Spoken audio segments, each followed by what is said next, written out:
واخيرا مع اخر مداخله في هذه اللقاء مع الاستاذ شرف. هنا نطلب كذلك من الاستاذ احمد باش يستعد ان شاء الله مباشره المداخله باتجاهه. سيكون ان شاء الله مع الاستاذ احمد السنوسي الكل ينتظر.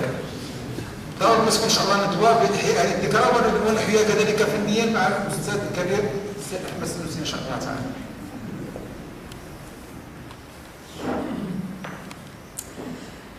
Salam alaikum.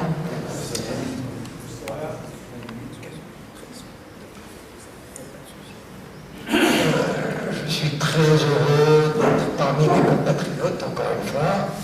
Je suis désolé de parler français. J'ai fait mes études dans les années 50 et 60. Donc je voudrais vous parler du sionisme. Voilà. Et comment, enfin, au moins l'analyser pour mieux le combattre. Juste une petite introduction pour dire que l'impérialisme occidental a fait main basse sur le monde arabe, le contrôlant, le découpant, l'exploitant, l'empêchant d'évoluer et de progresser. Les indépendances politiques nationales ont suscité de folles espérances pour ceux qui ont connu les années 50 et 60. Unité, progrès, développement, solidarité, autonomie.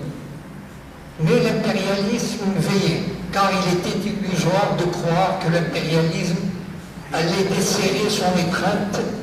L'erreur des élites arabes, mais peut-être n'avait-elle pas le choix et d'y avoir cru et de le croire encore. Quel est le rôle du sionisme dans cet enchaînement? Au départ, ce rôle n'était pas aussi évident, c'est-à-dire en 1948, l'Occident se méfiait un peu de cet État qui allait créer des ennuis dans la région.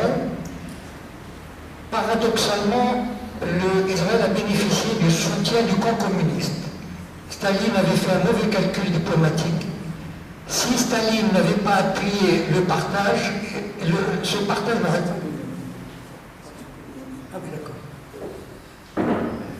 Et on peut se rappeler aussi les pressions des États-Unis. Kennedy n'appréciait pas tellement le développement nucléaire d'Israël et il allait faire des pressions sur Ben Gurion pour qu'il arrête ce programme.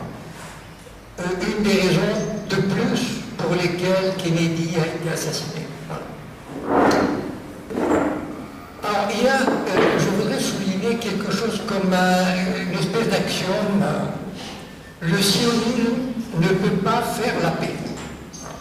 Ou il nous détruit, ou on le détruit.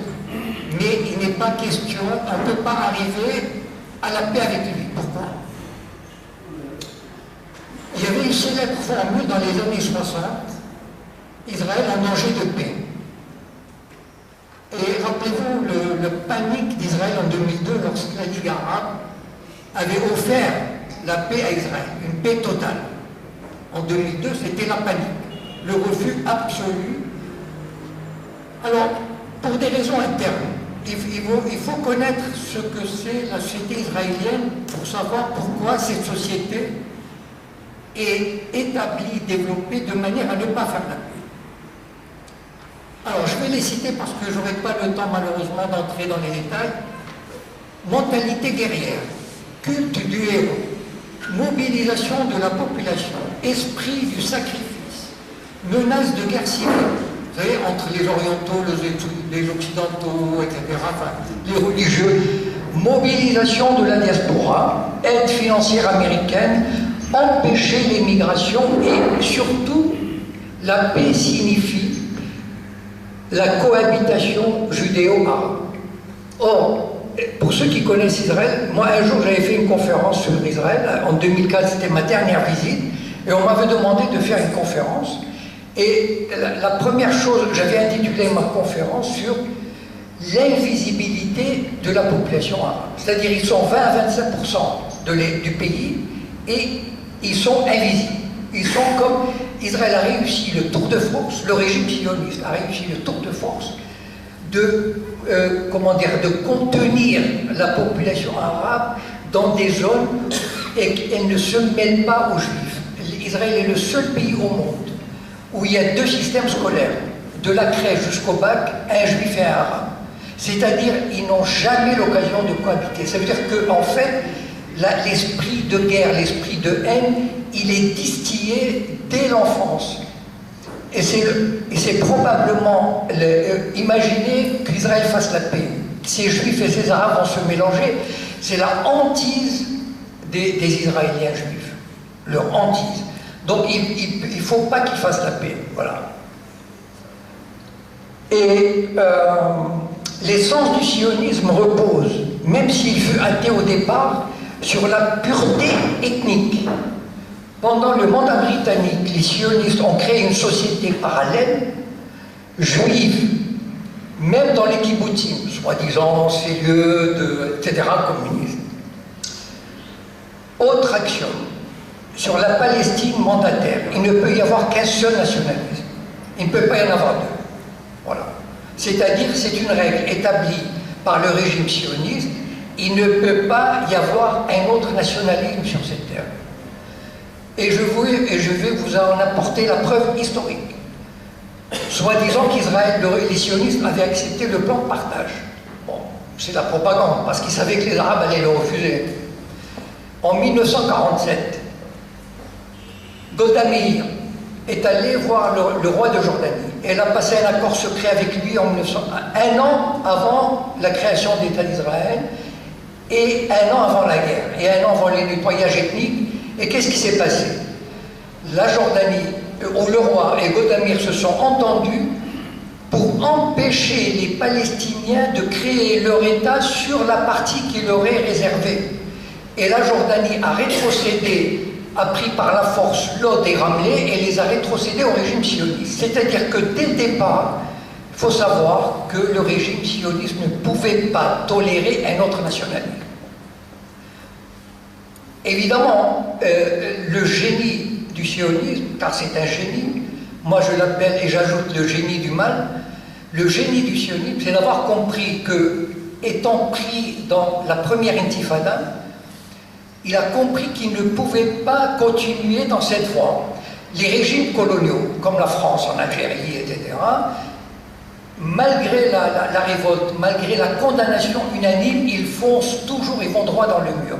Israël a compris qu'il fallait faire la paix. Enfin, pas qu'il fallait faire la paix, il fallait faire un semblant de paix. Donc c'est l'arnaque des accords d'Oslo.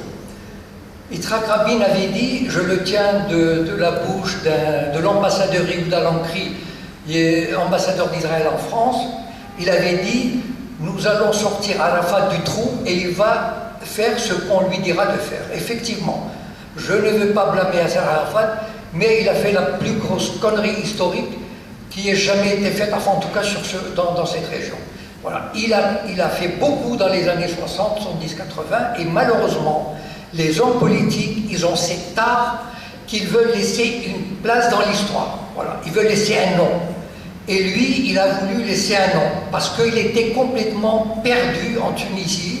Et lorsque Rabin lui a dit viens, eh bien, il est venu tout sourire. Il a livré 60% de la Cisjordanie à Israël, la zone C, qui appartient à 100% à Israël. Donc les grandes colonies, bon, à la limite, elles sont construites sur une terre appartenant à Israël, dont la souveraineté a été cédée par Arafat, etc. Donc, je dis, il n'y aura jamais un État palestinien. Voilà, c'est pas la peine de rêver. Sauf un Bantoustan. Vous savez ce que c'est les Bantoustans en Afrique du Sud? Le régime d'apartheid s'est dit, tiens, on va mettre les blacks, les noirs, dans des réserves, on va les enfermer et on va les appeler des Bantoustans et ils vont être autonomes. Donc Israël attend tranquillement, au moment des accords d'Oslo, il y avait 150 000 colons. Aujourd'hui, 650 000. Bon, si c'est une volonté de faire la paix et de laisser un État palestinien se créer, il faut vraiment être un crétin pour le croire. Et malheureusement, la nomenclatura palestinienne, c'est des crétins, des lâches, des imbéciles, des traîtres. Voilà. S'ils le croient, parce que quand j'entends Mahmoud Abbas dire « Nous voulons le retour aux frontières de juin 67 », je ne sais pas s'il se regarde dans la glace en disant ça, mais c'est... Enfin, bon, voilà, je suis désolé, mais bon... Alors, pour des raisons externes, le sionisme ne peut pas faire la paix. Pourquoi? Le sionisme s'est créé et a grandi. Il faut étudier le sionisme. Il faut vraiment, c'est fantastique comme idéologie. Le sionisme s'est créé et a grandi avec une volonté de forteresse assiégée qui arrange bien le régime. Cela induit une volonté de puissance et d'hégémonie. Le régime sioniste se nourrit de cette volonté de puissance. Et plus la communauté internationale s'incline devant lui, et même le craint, vous savez, je vous assure, enfin, quand on étudie, la communauté internationale, elle a la trouille de ce pays. Ils ont créé un Frankenstein qui possède 200 fusées nucléaires qui se baladent dans des sous-marins, en mer Méditerranée et en mer Rouge, et je vous assure que les chancelleries, ils ne doivent pas dormir tranquilles. Voilà. Parce que quand on connaît la mentalité, vous savez, quand je dis Netanyahou est un modéré, les gens rigolent. Mais attendez de voir les autres qui vont arriver après. J'ai encore ça. Alors, concernant le Maroc, le projet sioniste, j'en sais quelque chose, j'ai fait partie d'un mouvement sioniste à Meknès, je les ai vus travailler, j'ai vu comment ils ont fait pour faire partir les Juifs, etc. Bon. Concernant le Maroc, le projet sioniste a été à l'origine du déracinement d'une des plus vieilles communautés juives enracinées. Il s'est passé la même chose en Égypte, au Yémen, en Irak, etc. Le projet sioniste ne pouvait supporter l'exemple d'une quelconque coexistence judéo-arabe qui aurait contredit son fondement idéologique. Le Mossad a tout fait pour rendre toute cohabitation judéo-musulmane impossible. La moitié des juifs marocains, quelques 200 000 personnes, ont émigré ailleurs qu'en Israël. Ils n'ont pas été dupes, hein. Ils savaient ce qui se passait, ils n'ont pas voulu aller en Israël. Et ceci avec la bénédiction tacite d'une certaine classe d'affaires qui était en concurrence directe avec les Juifs. Abraham Serfati avait dit à ce propos que les nationalistes marocains et les sionistes avaient un même objectif, vider le Maroc de ses Juifs. Il est essentiel de comprendre ceci. Toutes les concessions faites à Israël ne mènent à rien, ne font que renforcer l'arrogance israélienne. Les Marocains, pour qui les mots de tolérance, de paix et de dialogue ont un sens, tombent naïvement dans le piège tendu par les sionistes. Il n'existe pas de sionistes progressistes ou humanistes. Vouloir un État juif, c'est déjà une preuve de racisme et de discrimination. Et la preuve en est, Israël glisse inexorablement vers un ethnicisme plus marqué et une répression plus forte. Malheureusement, je n'ai pas le temps de développer, mais s'il y a des questions. Alors, je pose la question. La réception quasi officielle de leaders sionistes qui viennent parler de paix depuis près de 30 ans au Maroc a-t-elle apporté l'esquisse d'une solution palestinienne? Israël a-t-il fait preuve d'une volonté sincère de respecter l'intégrité territoriale du Maroc? Avez-vous juste une idée de la haine et du mépris que les sionistes portent aux Arabes? Je m'étonne parfois de voir des intellectuels arabes discuter avec des sionistes sans savoir de quelle manière ils les considèrent et les traitent. Méfiez-vous des sionistes et de leur approche pacifique et de leur combine inoffensive. Je ne sais pas si vous connaissez le projet Aladdin. Bon, le projet Aladdin, c'est une magnifique manipulation montée par André Azoulay et ses complices de France pour sensibiliser le monde musulman à la Shoah. Mais qu'est-ce qu'ils en ont à faire de la Shoah? Voilà. Bon, en tout cas, je termine, j'ai encore une minute. Il faut combattre le sionisme en tant qu'idéologie irrémédiablement raciste et conquérante.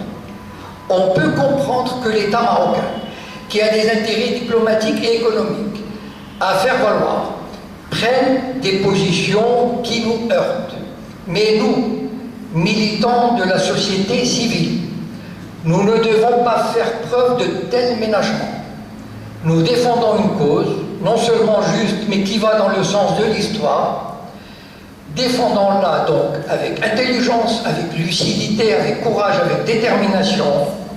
Cette cause est la nôtre et se confond avec notre propre lutte pour un Maroc libre et égalitaire. Je vous remercie.